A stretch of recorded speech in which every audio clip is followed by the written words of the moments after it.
Well, good morning, good afternoon, good evening, and good golly, Miss Molly. Welcome to that 70s rock fan. Today, I am very pleased to welcome to the channel Douglas Burke. Douglas is the filmmaker who produced, directed, acted in, wrote, and scored the 2018 independent movie Surfer, Teen Confronts Fear, and filmed over a period of 9 years. This idiosyncratic labor of love weaves themes of confronting fear, fatherhood, faith, mysticism, and many other things with a very singular vision and narrative structure.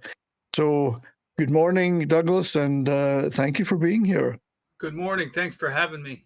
No, my pleasure, sir. My pleasure. I've had the opportunity to watch the movie a couple of times this week, and it certainly is, as I said, a singular vision, your singular vision.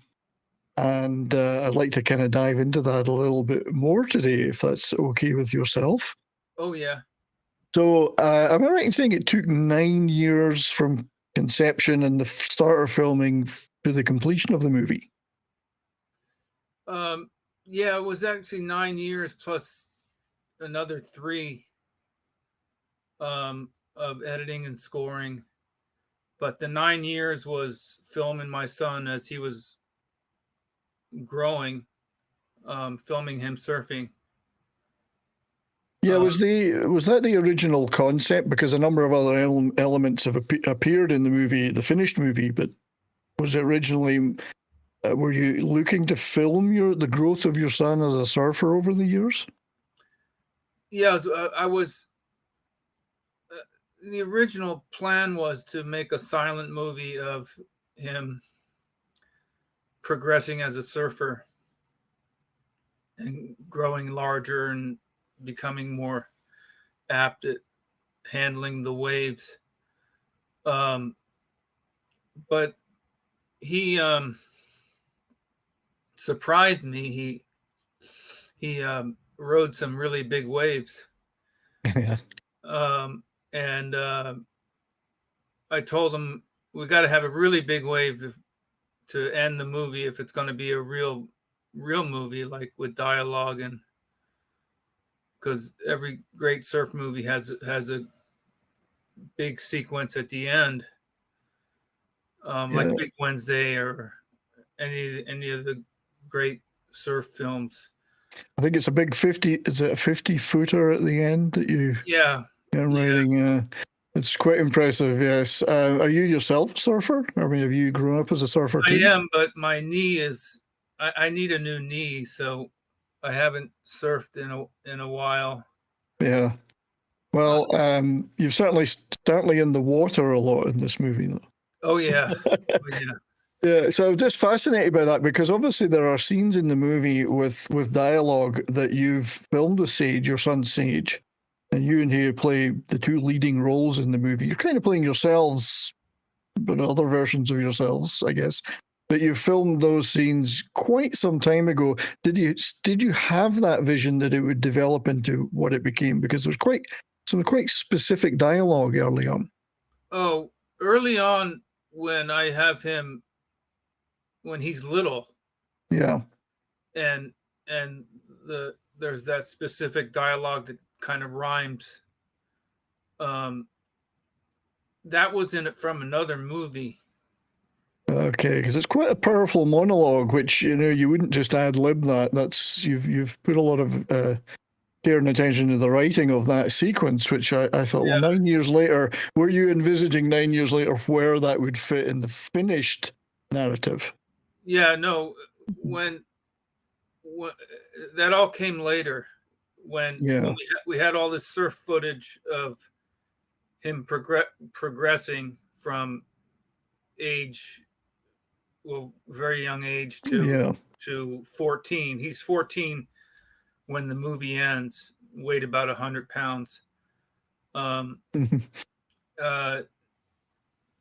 It took time to do that, and then when we realized the project was changing and it was going to morph into a real feature film, then we started scrambling around and how to do it. Yeah, because the movie it's entitled "Surfer Teen Confronts Fear." Indeed, a large portion of the movie is about that topic, but it also blends. And I'll probably be giving a few spoilers away here as we go.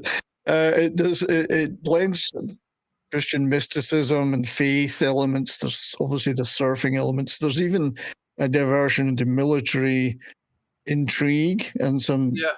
items there. So, what inspired you to take those very disparate elements and kind of move them into one story? Um, my father, really, my dad, who taught me to believe in God and to respect the military. Yeah, so because there was some quite specific. It was your father was in the Navy, I believe. Yeah. Yeah, yeah, And so there's a naval element to. I don't want to give too much away for those who get the chance to see the movie eventually, but there's sort of Act Two is features a lot of naval U.S. Navy intrigue, shall we say? yeah, yeah, Uh, Inspired by your father. yeah. Inspired by my dad. Yeah, but it certainly is a very different feeling from Act One, which is very powerfully you and Sage spending a lot of that time on the screen together. So you cast Sage in a sense as the real life lead in the movie. How, what was that like working with him over the years on this?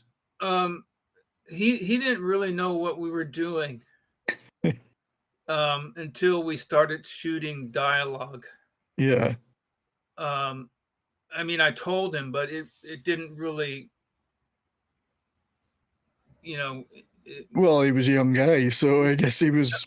I'll go with the flow. But yeah, he had to go with the flow, and um, I found the best way of working with him was to say,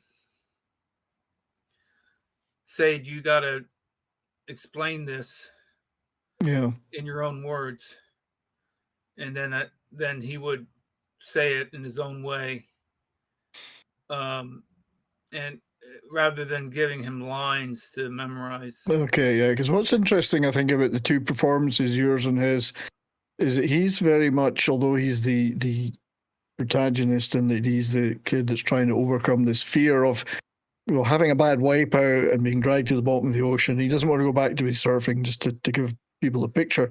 He plays a very stoic Yeah. character, whereas you're the very emotional character. Is that the way you intended it to come across? Um.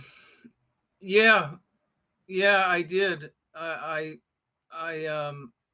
My when acting my part, my need was to, you know, in acting you find a need, and my need was to um, turn him into a courageous Mm. human being, and um, and he's my son, and so the emotion came naturally. Yeah, and certainly, that drives and the messages you drive of that enable him to eventually overcome that fear, as we see later in the movie. Sequence of events he takes to do that. Um, but there's a very interesting stuff at the your appearance early in the movie is hopefully I'm not giving too much away when I say it's a resurrection of his father Yeah. from the sea, and it's this concept of being, as you say in the movie, squid and electricity. So how did that come about? How did you come up with that? Well, uh, the father is still alive and is in a hospital, Which we find out later. Yeah. which we'll find out later. And it's really his spirit that manifests itself to as a physical being. And squid are single cell animals, and um, when life, if you're going to muster up a being, you like when life began, it sort of gels, develops into a gel. And you mentioned even a kind of a jelly-like feeling to your character's appearance. Yeah, exactly. So if it was trying to be consistent with some science. Yeah, and I think it's what you've done in the movies. You've not given. There's a lot of things that are not exposition heavy in the sense you don't say, "Well, this is how it was done." Right. Yeah, it's more of the mysticism part of it. But I found it interesting that whilst your reappearance is with the purpose of helping your son overcome his fear, it also, you have a number of things to overcome too as a spirit in your past. Yeah. About your fears too. Yeah, and my son confronts me. Did you not ever confront your fears? Mm. And he sort of turns it, and then it all comes on me. Yeah. And then I open up and I give this monologue, which is, I think, 12 or 13 minutes. Yeah, there's a lot of monologue. Yeah. It must have been, I mean, was some of those done in one take, or was there a variety of takes? The monologue was done in one take. One take. That's a long stretch. Yeah. It's quite powerful the way you're emoting. So it must have been a fairly intensive day when you filmed that. Yeah, it was. It was. I remember the morning, and it was. We got up very early. And I went and got some cherry juice because made out of squid, there'd be some ink, you know. The ink, yes. Yeah, but the monologue I actually wrote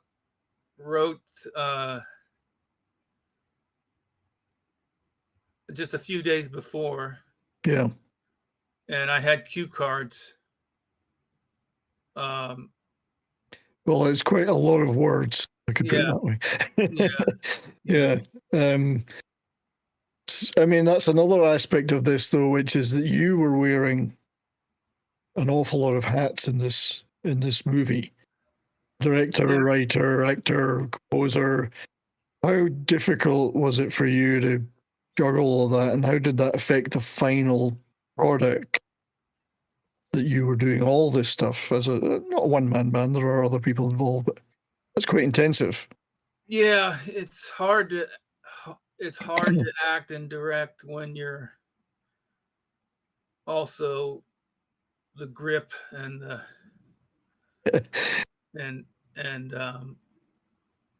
you really got to take your time. And this is just spirit of God needs awareness into your nervous system. I'm a spirit just like Satan, bound in the air, wandering. Sometimes the magic manages to leak into this world. A real man made of flesh and bone. Running out of time. God put me together out of squid and electricity. Was there a cinema? Who was in charge of the camera work when you were doing all that? Tom Badu. Okay, so you had a DP.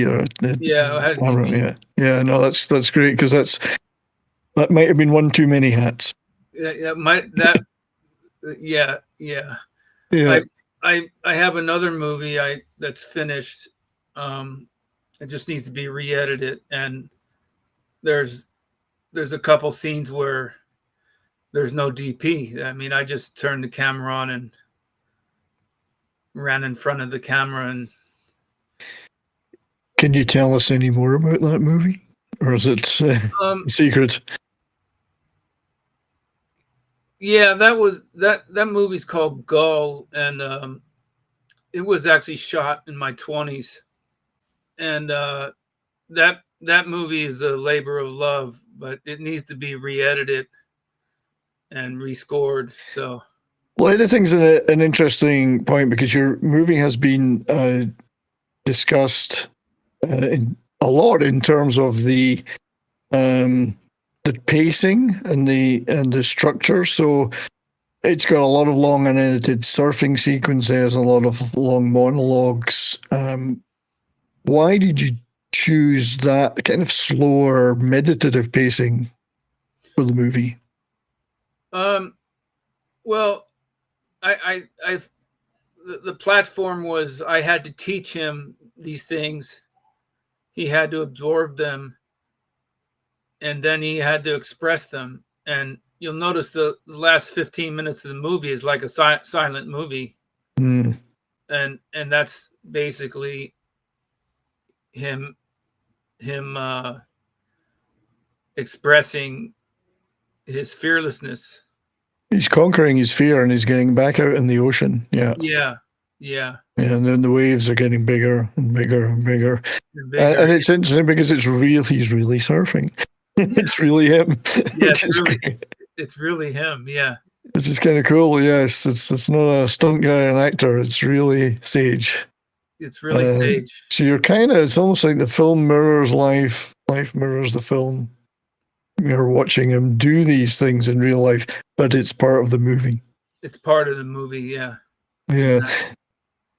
I mean, there are some detours. I mean, we've first and third act are a lot of contemplative stuff. And the first act has got a lot of the direct dialogue and monologue. Third monologue stuff. The third act is very more meditative, contemplative. The second act seems like a complete diversion, although it contributes to Sage's growth. Right. With the military hospital scene, with Banks, was there a larger subplot around that you felt like expanding, or did you always want to keep it to that one part of the movie? I just wanted to keep it to that one part of the movie because we're running out of screen time. Right, because it's an odd narrative tangent, you don't mind me saying, but with a lot of then unexplained mysteries. Right. Yeah.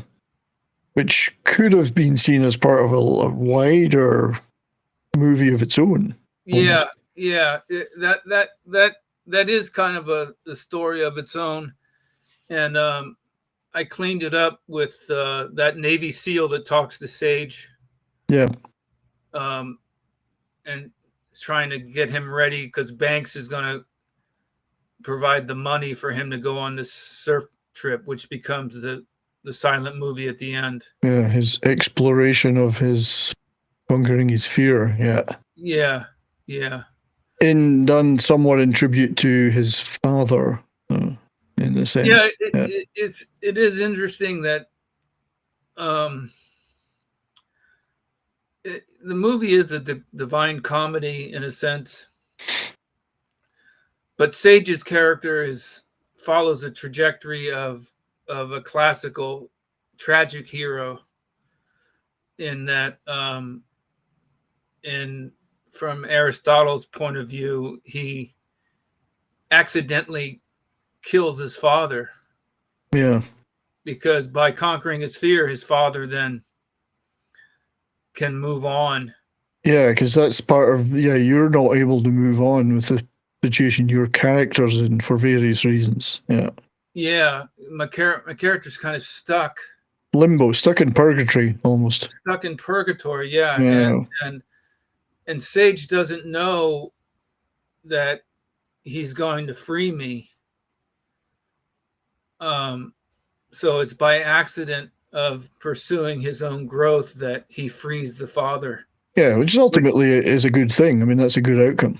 It's a good outcome, but inside the plot, you have it's very unusual to have one character with a classic Greek tragedy trajectory, and another. The rest of the movie, sort of, the character is in the middle of a divine comedy because it's talking about God, and there's even poetry, How important was that inclusion of these themes of faith and God to you in the narrative? Very important to me. Yeah, Yeah, because that's a strong feature in the movie. Yeah. yeah, that was important. Yeah, Yeah. they've also managed to incorporate, let's say, some improvised footage or opportunistic footage, such as the appearance of the whale, which I don't think you'd originally planned for. You may have what you wished there had been because of some of the story elements about Jonah you wanted to tell. So all of a sudden, this whale appears. I mean, how big a thing was that for you? Well, the whale is I actually had a scene written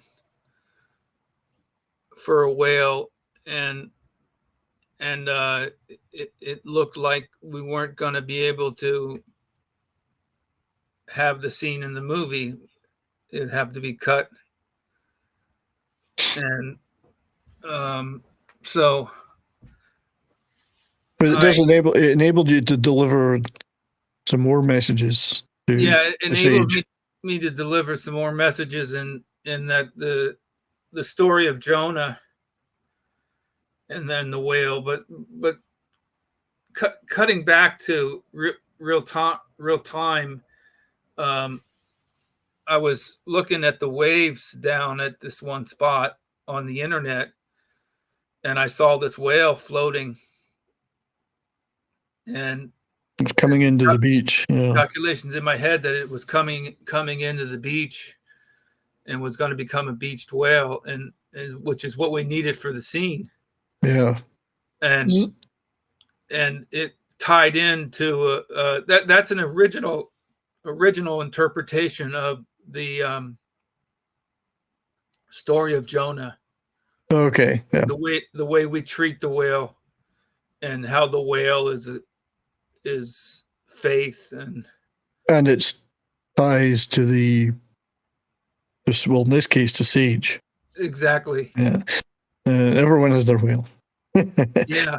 In the sea, anyway. In the context of the sea and the ocean, maybe even outside of that. But, I mean, that's the sea and the ocean plays a big part in this.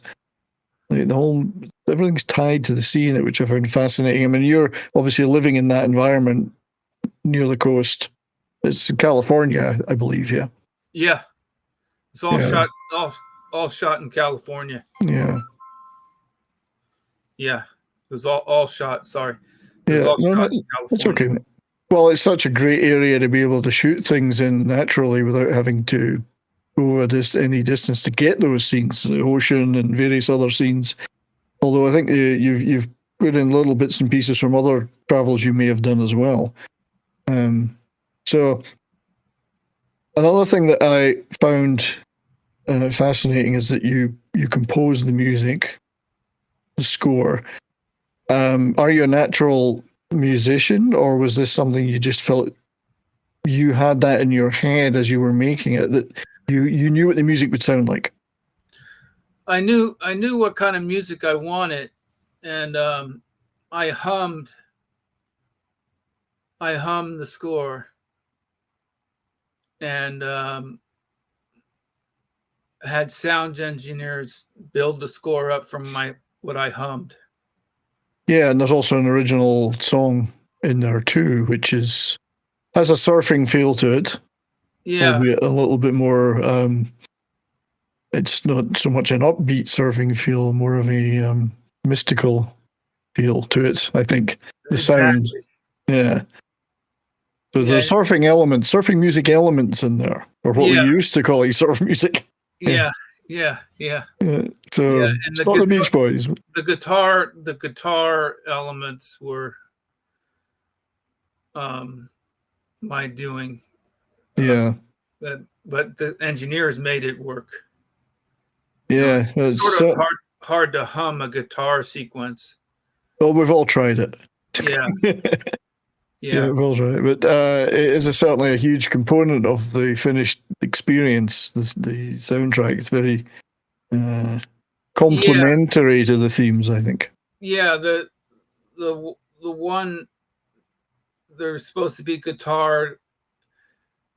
The different guitar sounds were tied to different places where the waves were. Yeah. And so there's a Spanish sounding guitar for Mexico. There's a almost a Led Zeppelin sounding guitar for the Wedge. Okay. Yes. Yes. That makes sense now. I think about it. Yeah. Yeah. So it's trying to show a composition of different guitar sounds leading up to the ending guitar, which was more of the Dick Dale. Yeah. There's a little bit. Then it gets into a slightly more traditional surfing guitar sound. Yeah. Yeah, and he actually wanted to come see the movie, but he was Mm. not well, and then he passed away. Yeah. It was released. Well, the movie was released in 2018 Yeah. theatrically. So I guess that was reaching the end of his, unfortunately, reaching the end of his time with us. Yeah. Legend that he was. But that ending guitar was definitely It's kind of a inspired tribute. by Dick Dale, a tribute to Dick Dale. Which is nice. Yeah, it does. You can't have a surfing related movie without some of that sound. I don't. Yeah. It's a tradition. We have to carry on that tradition. Tradition. Yeah. As I say, the movie was theatrically released and is still shown in screeners today. Back in 2018. If you could go back though, and would there be anything you would change about it or add to it, or have you any thoughts about perhaps ever changing it in the future? No, I think that pretty complete. It's complete as it is, yeah. And how has the reception for the movie been over the years? There's been a lot of screeners. I've seen a lot of reviews. How do you feel that went reception wise? What's the feedback been? I'm happy with it. I mean, some people see it as really serious, and some people see the comedy in it. Yeah. It's a tough challenge when you're making an independent movie with low to zero budget, perhaps, given that everyone's used to highly budgeted blockbusters, and independent movie making is tough. What was the hardest thing about it for you? The hardest thing was getting everything shot when Sage was changing so much that when we decided to make it into a real movie, that was getting his scenes shot before he grew. Yeah. So that hospital scene, and just at the age where he's growing the most as well. Yeah. That's exactly the age he was growing the most. Yeah. Yeah, and we really had to. That was high pressure, to try and get that done fast. Yeah, but I guess it's kind of guerrilla filmmaking in a sense. That's guerrilla film. It's guerrilla filmmaking. You film what you can when you can. Yeah. Yeah. Which no, it's a great. It's a great example of independent filmmaking, which is always about the vision of the creator, and that you are the creator of this. So I'm glad that you managed to get your vision down, I think, and you don't feel it needs any kind of update. Will there ever be a physical release, do you think, of the movie though? Physical media? Yeah, I think eventually we'll put it out on Blu-ray and maybe get it onto streaming. Get it onto streaming. You have to do that to stay in business, Sure. I mean, you've had a number of theatrical showings still to this day. They're continuing. I think our mutual friend David Moore was saying that there is a screening coming up at the Tarantino Theater. Yeah, that's coming up in either May or June. Yeah, that's the Tarantino Theater in LA. That's a really special screening because it's the only 35 millimeter print of the film, and it's never been seen. Oh, okay, right. So you did get it It's transferred to actually 35 millimeter. Yeah. yeah, it's actually in sepia tone, black and white until Okay. the ending sequence where the surfing big waves begins. Then it fades to color. Were you in charge of that process at Yeah, all? Yeah. You yeah, were. Yeah, yeah, because that's great that you managed to get it under 35 millimeter, which not all movies are these days anyway. yeah. Yeah, no, fantastic. So that's at the Tarantino Theatre in May or June, I believe.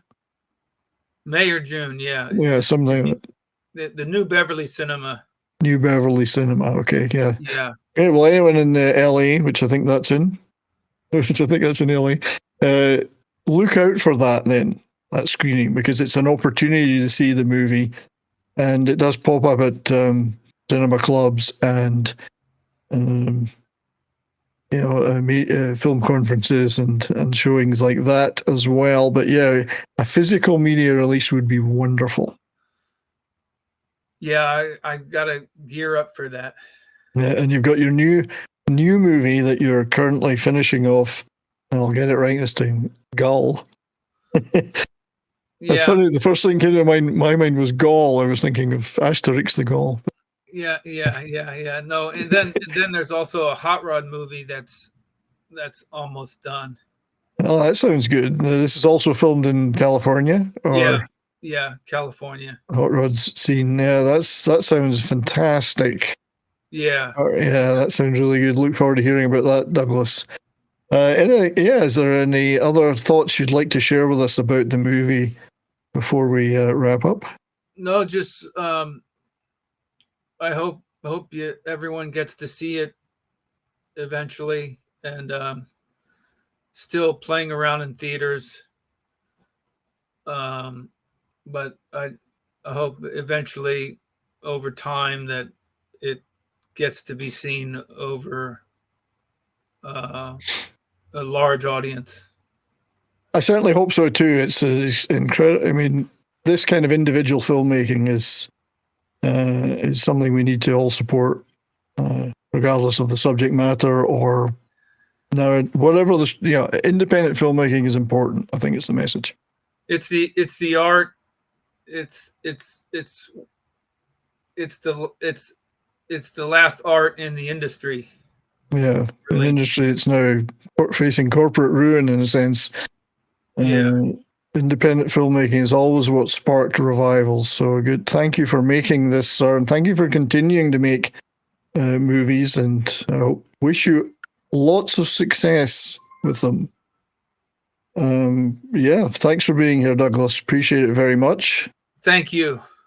My pleasure. Stick around after the credits roll, and let's have a quick final word. But I look forward to speaking to you again about your new movies. Okay, I look forward to it. Yeah, and the movie today, everybody, we're been talking about is Douglas's Surfer Teen Confronts Fear. As we say, there are cinema showings, theatrical showings, and from time to time, and hopefully a planned physical media release eventually. So look out for that if you get the chance.